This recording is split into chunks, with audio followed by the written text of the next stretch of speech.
Welcome back to Newsday. Thank you so much for staying with us. Now, a report by the Organization of Petroleum Exporting Countries reveals that Nigeria's average daily crude oil production increased to 1.27 million barrels per day in June. Now, while the figure is still below the OPEC quota of 1.5 million barrels per day, industry watchers and stakeholders in the Niger Delta believe that there is a significant improvement due to the work of security agencies, most notably the activities of Pipeline Infrastructure Nigeria Limited and the community engagement model adopted by the company. Oviotemi George reports.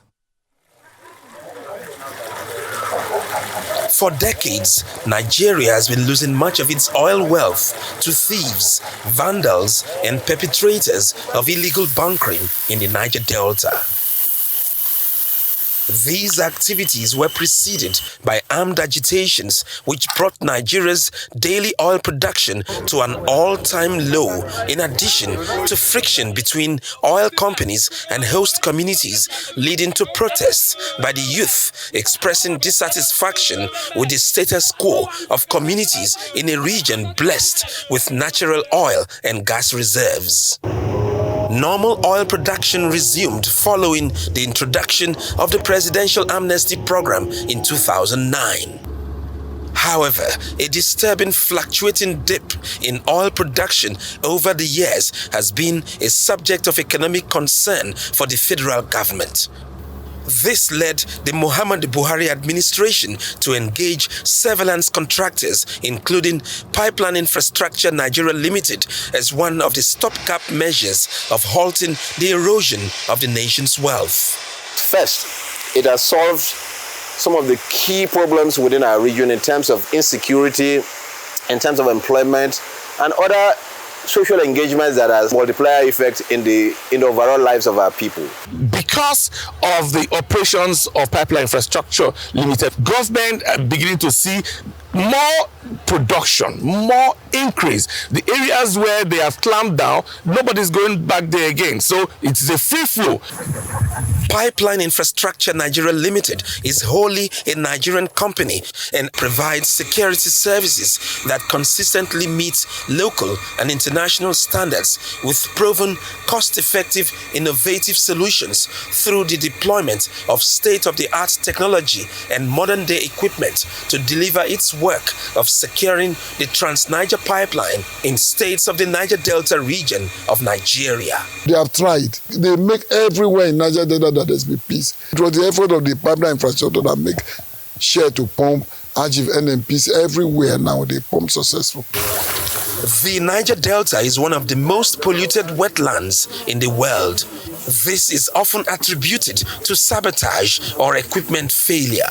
The establishment of illegal refineries, popularly called bullfire, also had effects on the economy, environment, and public health, particularly in Bayelsa and Rivers states, where soot, a black powdery or flaky substance consisting largely of amorphous carbon produced by incomplete burning of organic matter, was in the air. Before they took over, everywhere bunkering activities were going on. For past 2 years now, if I don't make mistake, you see that you can wash and keep aside. You can't see those black point again. Most of the youth that they were part of the bunkering, they have engaged in. Pipeline Infrastructure Nigeria Limited, the activities have helped in reducing the incidence of oil spills, reduce the emergence of bullfire camps or refining camps, and in that way, they have helped in reducing negative environmental issues relating to the environment. Pipeline of 2.7 kilometers. Delivering a speech at the Defense Headquarters Abuja after a meeting with heads of all security and intelligence agencies, the Group Chief Executive Officer of the Nigerian National Petroleum Company Limited, Mele Kyari, stated that achieving the desired economic stability would be impossible without curbing oil theft and other crimes in the Niger Delta region. The core mandate of Pipeline Infrastructure Nigeria Limited is to provide security and surveillance services to the Nigerian National Petroleum Company Limited by partnering with government security agencies and also the youth in communities where there are critical oil and gas natural resources. The whole essence of this work in the Trans-Niger pipeline area of the Niger Delta is to ensure an increase in Nigeria's daily oil production to meet the OPEC quota of 1.5 million barrels per day and even more than 2 million barrels per day from this part of the Niger Delta. That, it is believed, will ensure economic stability in Nigeria. From Kolo Creek, Ogbea local government area of Bayelsa State, Ovietime George, Arise News. All right, well, the Deputy Executive Director of the Environmental Defender Network, Maurice Alagoa, joins us now to discuss efforts at curbing oil theft in Nigeria and boosting production. A very warm welcome to Arise News, sir.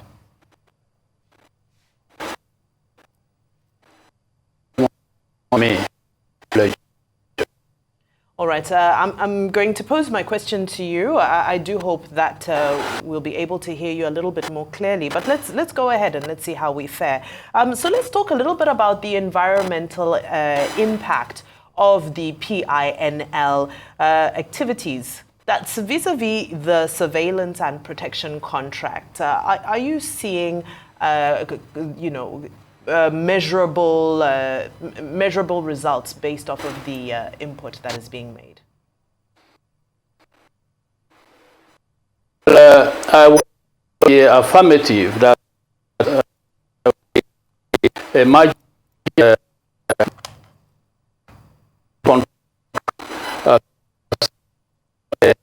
infrastructure limited. You recall that production was very time it went as low as 700 and something 8, and you also recall the former governor of Maurice Alagoa. If I may just interject at this stage, our network is a little bit unstable. We'll try and rectify that. So let's take a very short breather, and when we return, the conversation continues.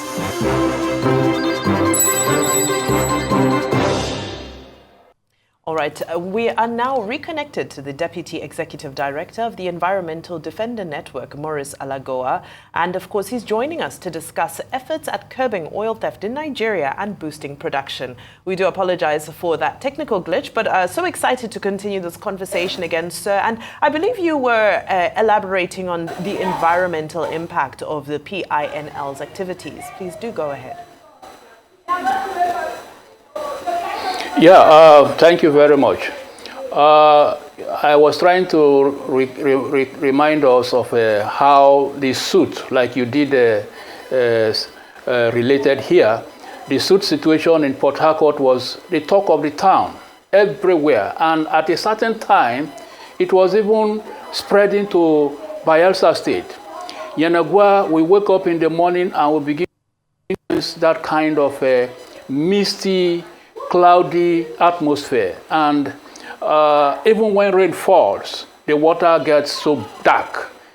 All of us were suspecting that it was as a result of artisanal, the coal fire operators, that has spread to Bayelsa. But you also recall that the former governor, before he left office and became the minister, he also moved to some of the sites. He moved to the site. He, rolled up his sleeves and then tried to ensure that most camps were actually destroyed. We went with the military, several of them, and the at a certain time came down as low as 7,000 barrels per day. But what we have now is that because of the intervention of Infrastructure Nigeria Limited, other groups engaged for surveillance of the oil facilities, the production is going up. Gradually, it is going up, just like the pre-amnesty and post-amnesty. Before the amnesty accepted by the Niger Delta youths, production was very low. And after they accepted the amnesty, production gradually soared up to 2 million barrels. So I believe with time it will go up.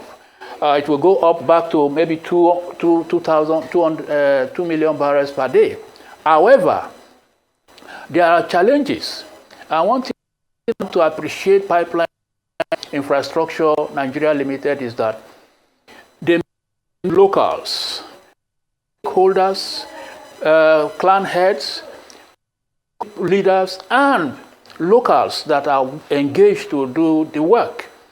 And from them, unlike the military, are strangers to the environment and could not effectively work with Pipeline Infrastructure Limited, engage locals, get credible information, going after these local refinery sites, bunkering sites, at the least slightest information they are, sometimes the operation starts.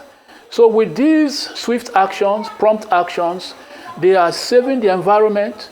Not only that, they are also saving enough in terms of revenue for the country. And I believe production will so. We thank God that the federal government has decided that there will be metering as we go on from the flow station. This is something which organizations, the civil, environmental groups have been agitating for quite some time, advocating that we should know what we are producing per day, right from the station, so that we know what left the flow station and what to the development that the federal government has decided. We hope it will. So, as we go on, I think one, we talk about the suits, and that is good enough, fair enough. The bonfire or bunkering sites are gradually reduced per day as we go, we sail on, right from Abia State up to River State, Bayelsa, and Delta State. It's the same story. So, Pipeline Infrastructure Nigeria Limited is actually doing a lot in trying to bridge the gap, but we'll say they will just have to do more, because no matter how you perform, we'll say it's not still enough. You still have to improve. There is room for improvement. One other thing I want to say is that apart from their swift reaction, the government and the oil companies, and when I say government, I mean the federal government, the NNPC, should also be swift in clamping or stopping the spill points at the bunkering sites. Because Pipeline Infrastructure Nigeria Limited may get to the site, arrest people, or stop the action there, but the spill point, if not clamped or repaired, it will continue to spill crude oil into the environment. And all that will go as losses, as waste to the nation in terms of revenue. So there should be a mechanism once they report, once PINL reports to the relevant agencies, they should also swiftly mobilize to site and ensure that these leaking points, these ruptured points, these man-made ruptures are immediately repaired, and the JIV report is given a life. Thank you so much. As you go to clamp, you also ensure that you officially take along the regulators. You take along the regulators to also record and indicate what caused that spill. So we want to know statistically how many were caused by equipment failure, how many were caused by third-party interference, and all of that. Well, thank you so much, Deputy Executive Director, Environmental Defender Network, Mr. Morris Alagoa, for that robust analysis on the work that PINL is doing. We'd like to thank you for joining us here on Newsday.